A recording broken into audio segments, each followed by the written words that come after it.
Hello dear aspirant, स्वागत है हमारे स्टडी आईएएस हिंदी माध्यम के चैनल पे। यहाँ पे हम संपूर्ण यूपीएससी के सिलेबस पाठ्यक्रम जो कि यूपीएससी सीएससी 2025-26 के लिए जीएस पेपर को हम देख रहे हैं। जीएस पेपर 2 में हम उसमें सब्जेक्ट राज्य व्यवस्था स्टार्ट किए हैं, पॉलिटी। आज उसके क्रम में हम 9वां लेक्चर देखेंगे और अभी चल रहा संसदीय प्रणाली चल रहा है। हम पिछले लेक्चर में ये बात किए थे कि संसदीय प्रणाली और जैसे ये पार्लियामेंट्री सिस्टम और प्रेसिडेंशियल सिस्टम में डिफरेंट को देखे थे, कहाँ पे पार्लियामेंट्री सिस्टम है और कहाँ पे जैसे प्रेसिडेंशियल सिस्टम है। आज हम इसी क्रम में 9वां लेक्चर को देखेंगे और इस लेक्चर में हम ये देखेंगे कि भारत में संसदीय प्रणाली को अपनाने का क्या कारण था। तो जिन लोगों ने लेक्चर 1 से लेकर 8 तक नहीं देखे हैं, कृपया इसी चैनल पे प्लेलिस्ट में जाके आप वहां से देख लीजिए। वहां पे आप देख लीजिएगा, उसके बाद ये और आपको समझ में आएंगे, क्योंकि संसदीय प्रणाली क्या होता है, शासन क्या होता है, पार्लियामेंट्री सिस्टम क्या होता है, ये सब हम पिछले लेक्चर में बताए हैं। उसके बाद डिफरेंट भी बताए हैं। आज हम देखेंगे कि भारत में जो है सो संसदीय प्रणाली को अपनाने क्यों गया, क्या कारण था। तो हेडिंग है आज का, भारत में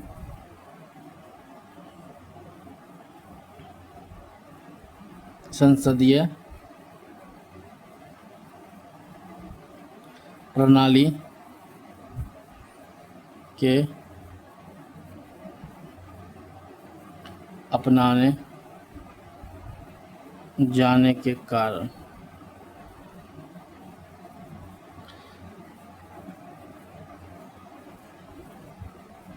ये मेरा आज का टॉपिक है। तो हम थोड़ा सा पृष्ठभूमि बता देते हैं। देखिए, जब हम भारत आज़ाद हुए थे, हम आज़ादी के दौर में थे, तो ऐसा नहीं है कि हम लोग को जो है सो जैसा था वैसे अपना लिए।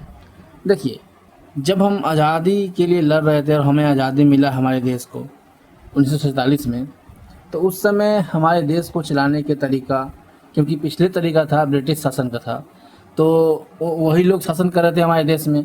वो लोग जब यहाँ से चले गए हमें छोड़कर, जिस हालत में गए, क्योंकि उस हालत में हमें उस समय ऑप्शंस नहीं थे ज़्यादा।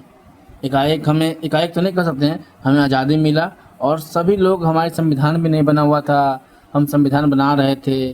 तो इसी क्रम में जो ब्रिटिश शासन था वो भी कहीं ना कहीं संसदीय प्रणाली सिस्टम पर आधारित था। तो हम लोग सोचे कि क्यों नहीं उसी में से उसी को अच्छे तरीक़ा से, व्यापक तरीक़ा से अप्लाई करके और अलग अलग संविधान से पढ़ के उसके बाद जो अच्छा लगे उसको अप्लाई कर देंगे।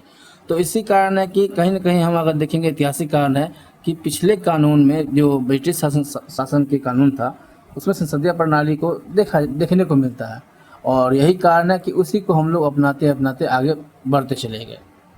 तो इसीलिए हम जो है सो हमारे भारत में ये नहीं कह सकते हैं कि आज़ादी के बाद ही संसदीय प्रणाली आया है। कहीं ना कहीं आज़ादी के पहले भी ये संसदीय प्रणाली को प्रचलित में रही है। तो और उसके बाद जो है सो कहीं ना कहीं हम अधिक उत्तरदायी सरकार बनाना चाह रहे थे, प्रणाली सिस्टम अच्छा डेवलप करना चाह रहे थे, सरकार के में जो है सो व्यापक प्रतिनिधि बनाना चाह रहे थे, क्योंकि ज़्यादा लोग के जो है सो प्रतिनिधि होंगे।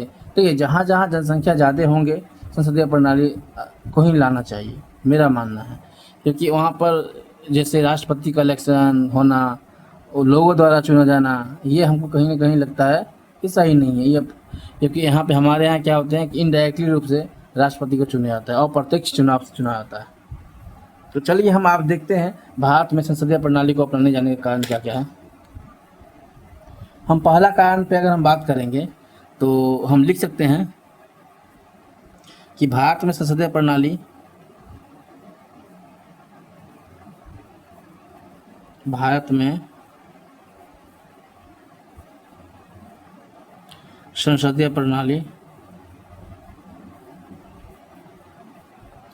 पहले यानी कि पूर्व से प्रचलित में रही है।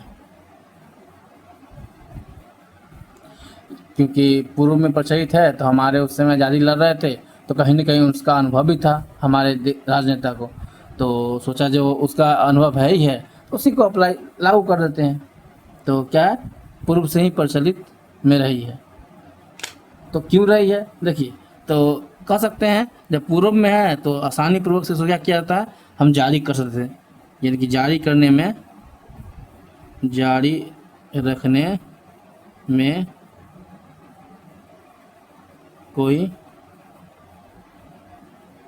समस्या नहीं है, क्योंकि पहले से प्रचलित था तो हमको उसको जारी करने में कोई समस्या नहीं है। जब नया कानून आता है तब ना बहुत सारे सिस्टम बनता है, डेवलप होता है, तब जाकर जो है सो उसको हम अच्छे से अपनाते हैं। उसमें कुछ समस्या भी आती है, कुछ अच्छाई भी होते हैं, तो अप्लाई होने के बाद समझ में आता है। तो पहले से संसदीय प्रणाली था, इसलिए उसको जारी करने में कोई समस्या हमें नहीं आई। दूसरा कह सकते हैं कि देखिए, हमने आपको बताए थे दोनों में अंतर, प्रेसिडेंशियल सिस्टम और जो है सो पार्लियामेंट्री सिस्टम में। तो बताए थे पार्लियामेंट्री सिस्टम जो है सो, पार्लियामेंट्री सिस्टम यानी कि संसदीय प्रणाली सिस्टम, ये लचीलापन है कहीं ना कहीं, यानी कि क्या कहते हैं, सरलता है, सरल है, ठीक है, सरलता है, यानी कि लचीलापन कहीं ना कहीं दिखने को मिलता है। लचीलापन किस स्थिति को दिखाता है, तो ये भी एक कारण है।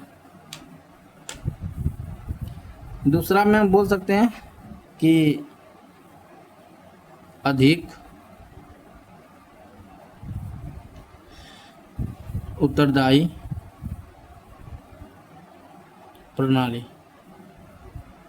ये क्या हुआ, अधिक उत्तरदायी प्रणाली को दिखने को, जिससे क्या होगा, बेहतर शासन और जवाबदेही सुनिश्चित कर पाएंगे। ज़्यादा लोग होंगे तो बेहतर कहीं ना कहीं शासन अच्छा होगा, शासन अच्छा होगा तो जवाबदेही भी अच्छा होगा। तो इसमें क्या हो सकता है, इसका मतलब हो गया जिससे बेहतर शासन और जवाबदेही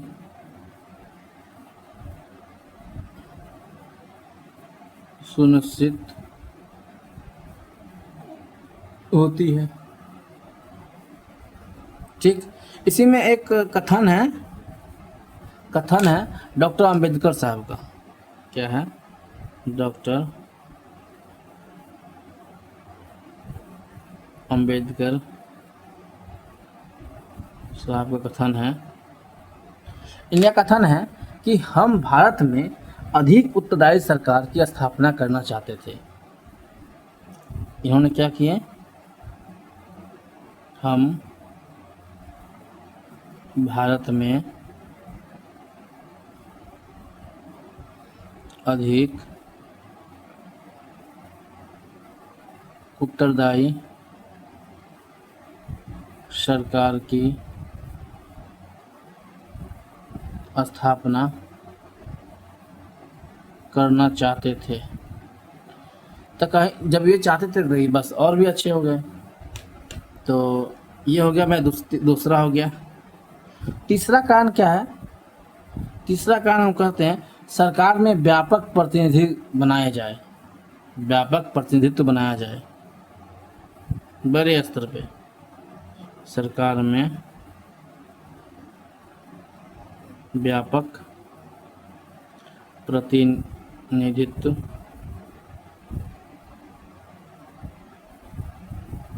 बनाई जाए। तो कैसे बनाएंगे, बोल सकते हैं, क्यों बना सकते हैं ज़्यादा, क्योंकि भारत में विविधता वाले देश है, यानी कि बहुत सारी डाइवर्सिटी है, और इसके उपयोगी के लिए क्या होगा, व्यापक प्रतिनिधि की ज़रूरत पड़ेगा। तो इसीलिए क्या करते हैं, व्यापक जो है सो विविधता है, यानी कि व्यापक रूप से बहुत सारी डाइवर्सिटी है। तो भारत को विविधता के लिए उपयोगी, मतलब विविधता के लिए उपयोगी, अधिक उत्तरदायी सरकार, जवाबदेही सुनिश्चित, शासन बेहतर। समझे, थोड़ा सा टिक मार दीजिए, अंडरलाइन कर दीजिए ताकि लगेगा हाँ। तो ये हो गया तीसरा। चौथा हम बोल सकते हैं कि संसदीय प्रणाली के लिए क्या होगा कि अगर व्यापक होगा तो फिर क्या होगा, निरंकुश जो है सो जो निर्णय होता है उसकी संभावना कम हो जाएगी।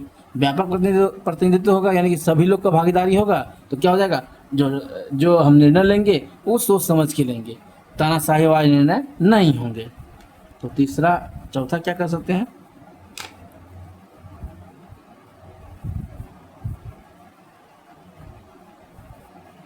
निरंकुश निर्णय की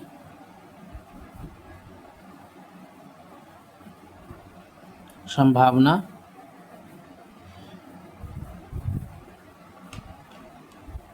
नहीं, यानी कि निरंकुश सबकी निर्णय की संभावना नहीं होगा, कोई एक आदमी निर्णय नहीं ले पाएगा। ठीक, जैसे कि ऐसे हम लोग बोलते हैं ना, लोकतंत्र में क्या जनता का निर्णय होता है, जनता जो सोचेगा, जो लोग होगा, जो जनता बोलेगा वही क्या करेगा, सरकार निर्णय लेता है। जनता चाहेगा निर्णय खराब है उसको सरकार को उतार भी सकता है, हटा भी सकता है, तो क्या होगा, निर्णय लेने में संभावना कम होगी, किसके, निरंकुश के लिए। देखिए कौन सी संसदीय प्रणाली में। नेक्स्ट है, अगर नेक्स्ट हम लिखे तो हम कह सकते हैं संसदीय प्रणाली को अपनाने के लिए क्या होता है, सत्ता के शीर्ष पर किसी भी प्रकार का टकराव नहीं होता है, यानी कि विधायिका कार्यपालिका में टकराव की स्थिति नहीं देखा जाएगा, क्योंकि यहाँ पर क्या है, सामंजस्य का सिद्धांत है, इसीलिए यहाँ पे टकराव नहीं देखने को मिलता। लेकिन प्रेसिडेंशियल सिस्टम में, अमेरिका में हम बताए थे, कार्यपालिका और विधायिका दोनों में टकराव की स्थिति हमेशा और हमेशा कह सकते हैं बने रहते हैं। तो 5 नंबर पे सत्ता के शीर्ष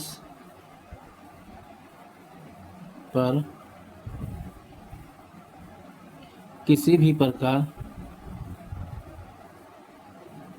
का टकराव नहीं हो, अर्थात कह सकते हैं कि विधायिका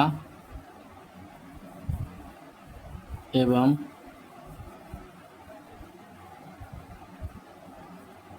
कार्यपालिका में टकराव की स्थिति न हो। समझे, तो ये हमारा यही सब कारण है कि हम संसदीय प्रणाली को अपनाए हैं। तो इसके अगर कहिएगा तो एक निष्कर्ष में 5 लाइन में लिख देते हैं, स्वतंत्रता से पूर्व भारत में संसदीय प्रणाली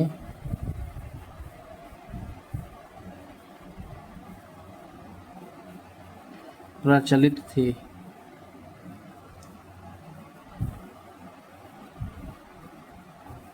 स्वतंत्रता के पश्चात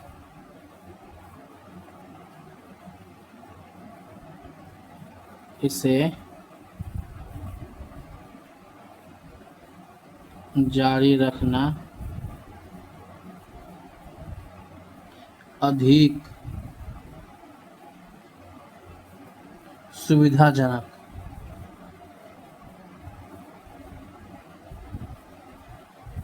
होता, क्योंकि इसमें कोई समस्या नहीं थी।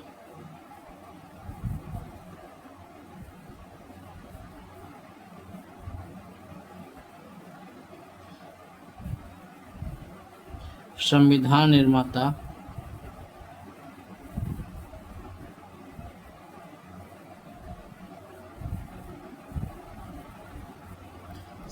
निर्माता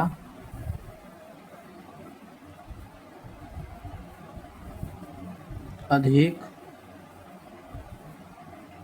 उत्तरदायी सरकार चाहते थे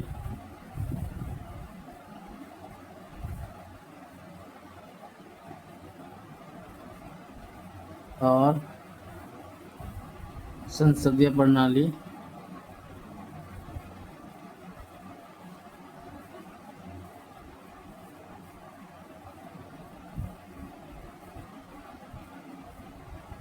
प्रणाली अधिक उत्तरदायी सरकार चाहते थे। और अधिक संसदीय प्रणाली, हाँ, अधिक उत्तरदायी सरकार क्या कहते हैं, अधिक उत्तरदायी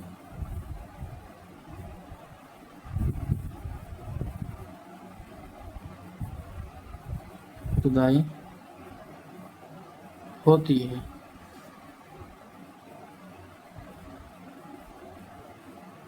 अध्यक्षात्मक प्रणाली में विधायिका एवं कार्यपालिका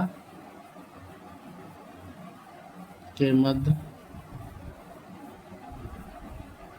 टकराव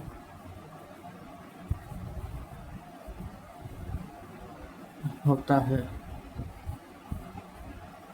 और इस परिस्थिति को संविधान निर्माता सत्ता के शीर्ष पर नहीं चाहते थे। भारत की विविधता को ध्यान में रखते हुए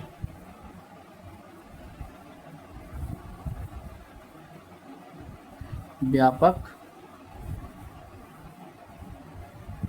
प्रतिनिधित्व को अपनाया गया।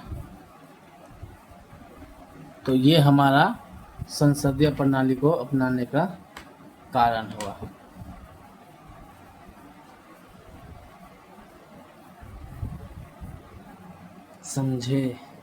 समझ में आ गए होंगे कि हम भारत को क्यों अपनाया संसदीय प्रणाली।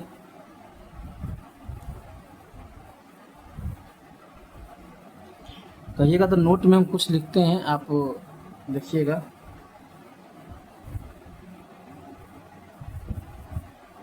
नोट में क्या लिखेंगे, देखिए, संसदीय प्रणाली संविधान में कहीं भी ये वर्णित नहीं है, प्रयोग नहीं किया गया, लेकिन संविधान को जो हम पढ़ते हैं और उसके प्रावधानों को देखते हैं, उनका आधार का निष्कर्ष निकालते हैं, तब मुझे ऐसा प्रतीत होता है कि भारत में भी संसदीय प्रणाली को अपनाई गई है। समझे, यानी कि संविधान में कहीं भी नहीं है। तो लिख सकते हैं भारत, जैसे कि बजट जो है सो आता है साल में एक बार, भारत में चाहे राज्य में, बजट शब्द कहीं भी संविधान में नहीं लिखा हुआ, वैसे ही यहाँ पे संसदीय प्रणाली संविधान में कहीं नहीं लिखा हुआ है। तो भारत के संविधान में संसदीय प्रणाली शब्द का प्रयोग नहीं है, किंतु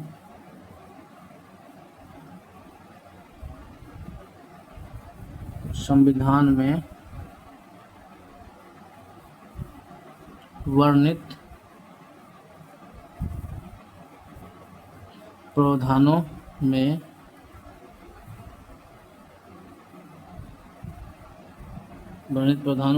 के आधार पर यह निष्कर्ष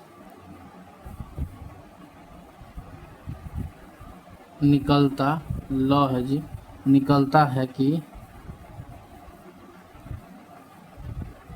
भारत में संसदीय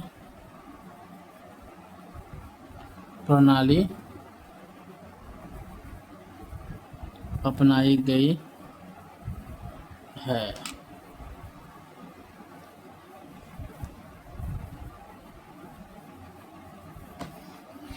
तो ये आज हम देखे हैं। चलिए तो कुछ जो प्रावधान है, प्रावधान को हम देख लेते हैं आज, क्योंकि वीडियो लंबा भी नहीं खींचना है कि बच्चे लोग देखते नहीं हैं, बहुत कम देखते हैं। तो देखते हैं भारतीय संविधान में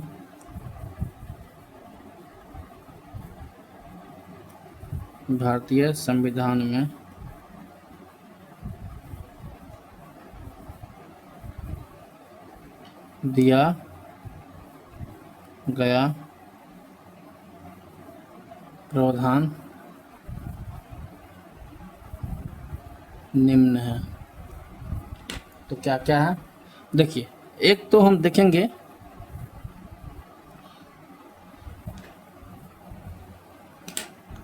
अनुच्छेद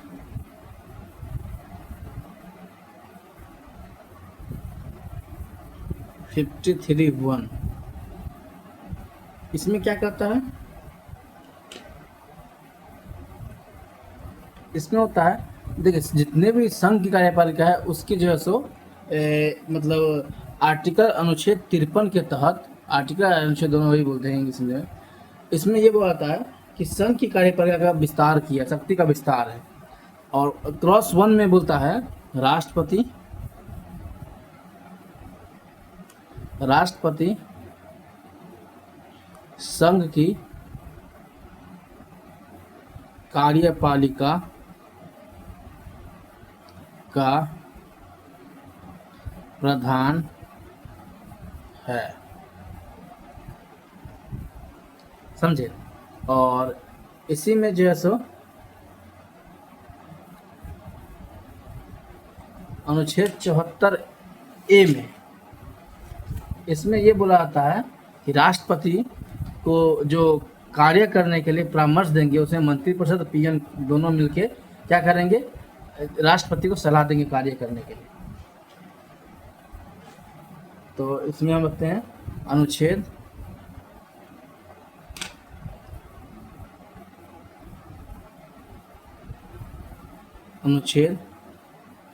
74 के क्रॉस 1। इसमें ये बोला जाता है कि राष्ट्रपति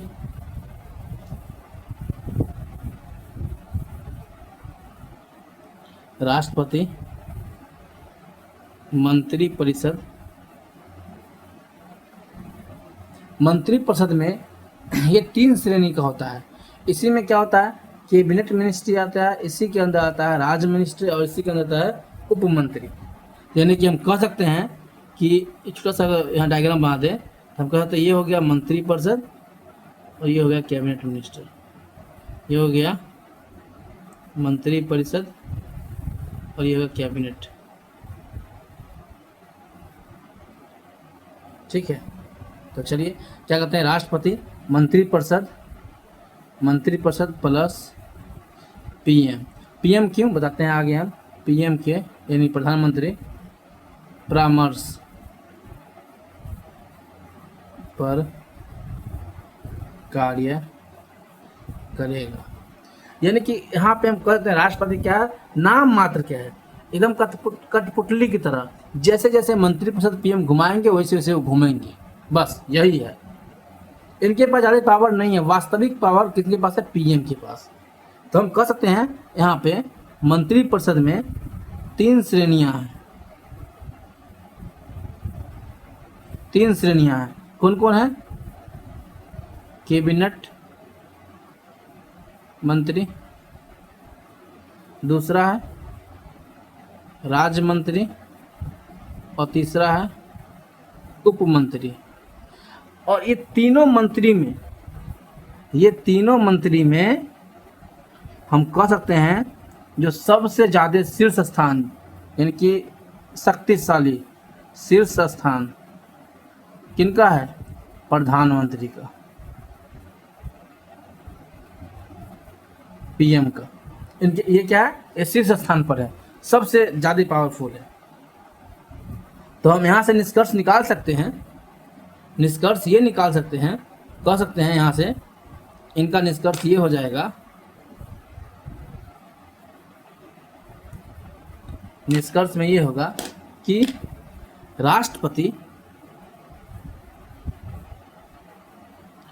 राष्ट्रपति जो हुए ये क्या हुए, नाम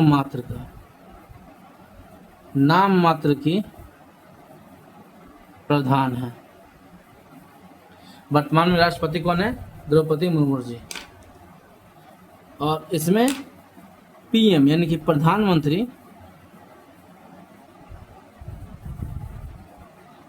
प्रधानमंत्री होता है वास्तविक प्रधान है।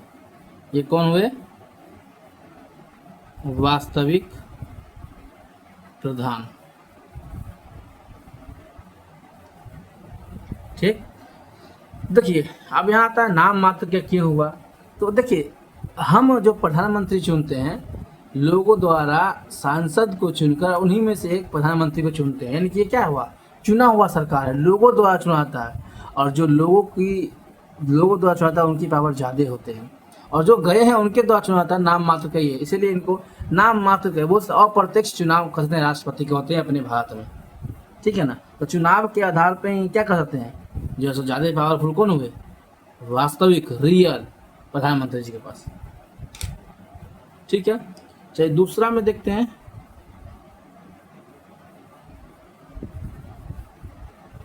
अनुच्छेद 75। देखिए सबसे पहले अनुच्छेद 75 के 1 क्या कहता है,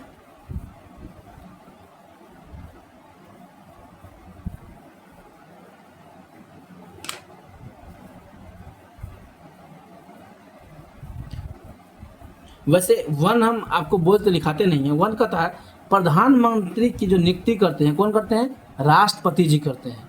वैसे ही स्टेट में सीएम मुख्यमंत्री का नियुक्ति कौन करते हैं, राज्यपाल करते हैं। बाकी जो अन्य मंत्री हो गए, प्रधानमंत्री के अलावा अन्य मंत्री, वो जो है सो नियुक्ति करेंगे। वो किनके नियुक्ति कैसे करेंगे, वो राष्ट्रपति को कौन देंगे सलाह, प्रधानमंत्री देंगे। यानी कि प्रधानमंत्री को शपथ कराने के बाद अब जो मंत्री शपथ कराएंगे वो किसके द्वारा करवाएंगे, प्रधानमंत्री के सलाह पर करेंगे। प्रधानमंत्री जिनको बोलेंगे उन्हीं को मंत्री पद पर शपथ करवाएंगे। वैसे स्टेट में भी होता है। अब अगर हम बात करेंगे तो कितने मंत्री कर सकते हैं, तो देखिए 15% से ज़्यादा हम मंत्री की संख्या नहीं बढ़ा सकते हैं। मंत्री की संख्या 15% से कम में ही होना चाहिए, उससे ज़्यादा नहीं होना चाहिए। तो अभी तो हम देख रहे हैं संसदीय कार्यपालिका के बाद, संसदीय प्रणाली के बाद देख रहे हैं। तो ये 75 अनुच्छेद 75 के क्रॉस 2 है। क्रॉस 2 में क्या लिखता है मंत्री राष्ट्रपति के प्रति व्यक्तिगत रूप से उत्तरदायी होते हैं।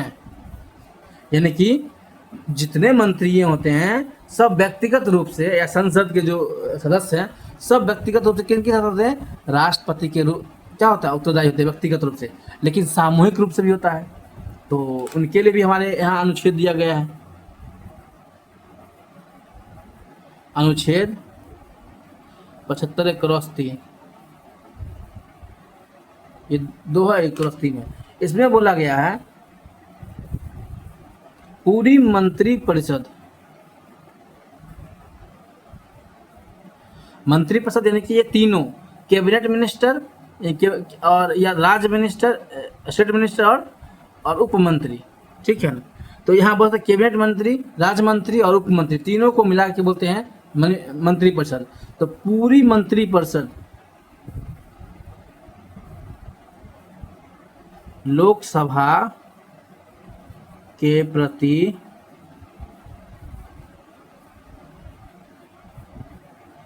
सामूहिक रूप से उत्तरदायी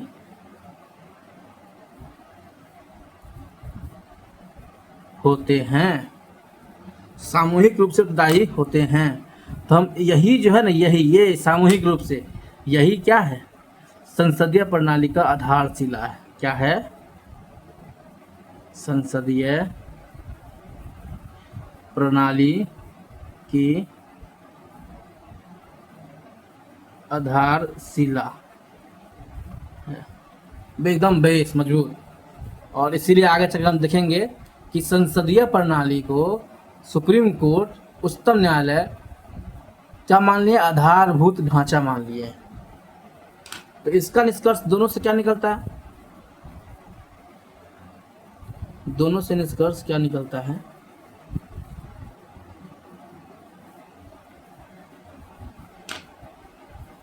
निष्कर्ष ये निकलता है कि देखिए, यहां से मंत्रियों का दोहरा उत्तरदायी पाया जाता है। क्या निकलता है? एक तो ये है व्यक्तिगत, एक है सामूहिक। तो क्या हुआ? दोहरा। लिख देते हैं, यहाँ पे डिस्कस निकलेगा, मंत्रियों का दोहरा उत्तरदायित्व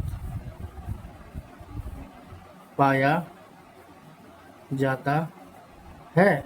और यही क्या है? यही क्या है? यही तो संसदीय प्रणाली है।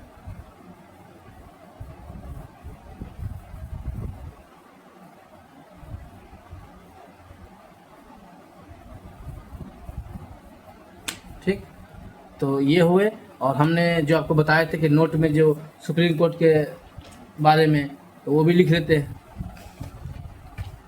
तो वो भी लिख लीजिए, सुप्रीम कोर्ट वाले।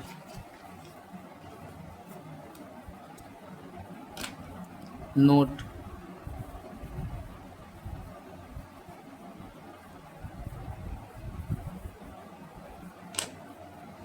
नोट ये है कि उच्चतम न्यायालय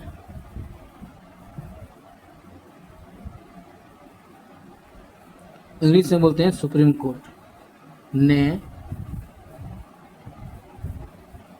संसदीय प्रणाली को संविधान का आधारभूत ढांचा घोषित किया है।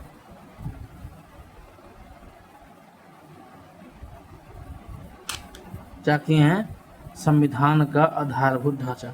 देखिए, ये कॉन्सेप्ट भी आपको आएगा जब हम ऐतिहासिक बैकग्राउंड पढ़ाएंगे संविधान निर्माण का, जिसमें आएगा सभी शासन व्यवस्था, सभी शासन अधिनियम पढ़ेंगे जहाँ से भारत का स्टार्ट हुए हैं। 1973 से जो रेगुलेटिंग एक्ट आया है, उसका ईस्ट इंडिया एक्ट, ऐसे ही चार्टर एक्ट, ऐसे आके आके भारत शासन अधिनियम। तो जब ये सब पढ़ेंगे ना, तो वहाँ पर हम देखेंगे कि जब पढ़ते आएंगे, उसके बाद आगे आएंगे संविधान संशोधन के बारे में आएगा, तब हम देखेंगे कि पहले क्या था कि हमारे संविधान में जो 75 के क्रम में आए थे, उस समय संविधान में एकदम स्पीड में धड़ल्ले से संशोधन हो रहा था, चेंज होते आ रहा था, ये चेंज, ये चेंज, ये चेंज। तो ये जो पहली बार संविधान संशोधन की आधारभूत ढांचा का जो सुप्रीम कोर्ट ने ये शब्द आया लेके, ये कहाँ आया था? जब एक केस आया था, मामला, केस जो था वो था केशवानंद मामले, 1973 केस था। जब वो केस आप पढ़िएगा ना, उसमें क्या किए थे संविधान में, जो हमारे सांसद से, जो भी सांसद के कार्यपालिका विधायिका, जो विधायिका है, वो जो कानून बनाते हैं, वो क्या कहते एकदम स्पीड में अपना जितना हुआ होता चला गया, वो बहुमत पा के संविधान संशोधन करते चले गए थे। तो ये हमारा सुप्रीम कोर्ट में क्या हुआ? सुप्रीम कोर्ट के अगर जो एक पावर है, उनके पास पावर है, ये है कि हमारे यहाँ संविधान का सर्वोच्च माना गया, संविधान में जो कहता है उसी को हम लोग मानते हैं। तो संविधान में देख रहे हैं कैसे पावर बचा, जब आर्टिकल 368 के तहत और आर्टिकल 13 के तहत संविधान संशोधन होते रहेगा, तो फिर क्या होगा? संसद जब चाहेगा तब चेंज कर लेगा संविधान को। तो कुछ ऐसे शब्द को सुप्रीम कोर्ट ने वर्णन किया जिसको आधारभूत ढांचा मांगा, किसका? संविधान का। यानी कि इसमें संशोधन नहीं कर सकता है कौन? संसद। यानी कि हम संक्षिप्त में बोले तो जो जो आधारभूत ढांचा में आ गया है, उस पे संविधान संशोधन नहीं हो सकता है। अगर कर भी दिए तो निरस्त कर दिया जाएगा, रद्द कर दिया जाएगा, खारिज कर दिया जाएगा। किसके द्वारा? सुप्रीम कोर्ट के द्वारा। उसके द्वारा हम क्या कर सकते हैं? अपील कर सकते हैं। तो इसीलिए जो है सो हम संविधान में एक सुप्रीम कोर्ट ने 1973 में एक ऐतिहासिक फैसला सुनाया, और उसमें हम संविधान संशोधन में कुछ कुछ टर्मिनोलॉजी, कुछ कुछ शब्द, कुछ कुछ आर्टिकल्स को क्या किए हैं, आधारभूत ढांचा घोषित कर दिया गया है। ठीक, इसमें बहुत सारे आधारभूत ढांचा हैं, हम धीरे धीरे पढ़ेंगे। तो आज हम अपने वीडियो को यहीं तक रखते हैं, समाप्ति करते हैं। और आपको ये वीडियो बहुत पसंद आया होगा, क्योंकि हमने आज ये पढ़े हैं कि हमारा भारत जो है सो संसदीय व्यवस्था को ही क्यों अपनाया। उनके पास ऑप्शंस नहीं था क्या, चॉइस नहीं था। तो इसको अब मुझे लगता है कि आप इस पर एक अच्छा आंसर लिख सकते हैं। बाकी प्रीवियस ईयर क्वेश्चन देखते रहिएगा।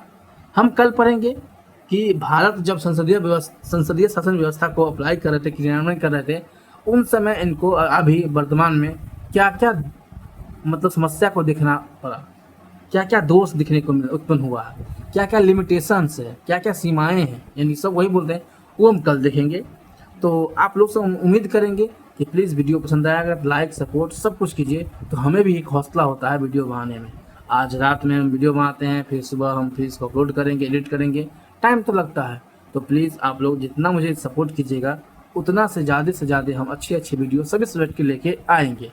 ये 9th लेक्चर है, आप देखेंगे तो बहुत ही एकदम क्रमबद्ध चल रहा है पॉलिटी का। जो स्टार्टिंग से भी पढ़ना चाहेगा वो बच्चे सब पढ़ सकते हैं। तो प्लीज़ सपोर्ट कीजिएगा। आप लोग से उम्मीद करते हैं कि वीडियो बहुत अच्छा पसंद आएगा। अगर आएगा, जितने लोग भी देखते हैं 10, 20, 30, 40, 50 जो भी देखते हैं, प्लीज़ वीडियो को या तो पूरा देखिए, लाइक कर दीजिए, कमेंट कर दीजिए। आप लोग का सुझाव भी तो देखिए। अगर मानते हैं कि कोई समस्या है तो मुझे कमेंट बॉक्स में डालिए, हम उसका रिप्लाई भी करेंगे। और आप लोग के लिए वीडियो नहीं है, जो लोग देख रहे हैं केवल देख के छोड़ दे रहे हैं, तो प्लीज़ ये वीडियो वहाँ पहुँचा दीजिए जिनको ज़रूरत है। आपके घर में कोई तो होंगे, हमारा हिंदी माध्यम कहीं ना कहीं पीछा हो रहा है, तो उनका हम कह सकते हैं कि यही रीज़न है कि उनका बेस मजबूत नहीं है। अगर हाँ ये समझ में नहीं आ रहा हो तो आप लोग प्लीज़ NCERT ज़रूर पढ़िएगा, कहिएगा तो NCERT का ही बैच हम लेके आएंगे फ्री ऑफ कॉस्ट। ऐसे ही लिखते लिखते पूरा पढ़ा देंगे। तो चलिए हम अपनी वीडियो की समाप्ति करते हैं। धन्यवाद। जय हिंद।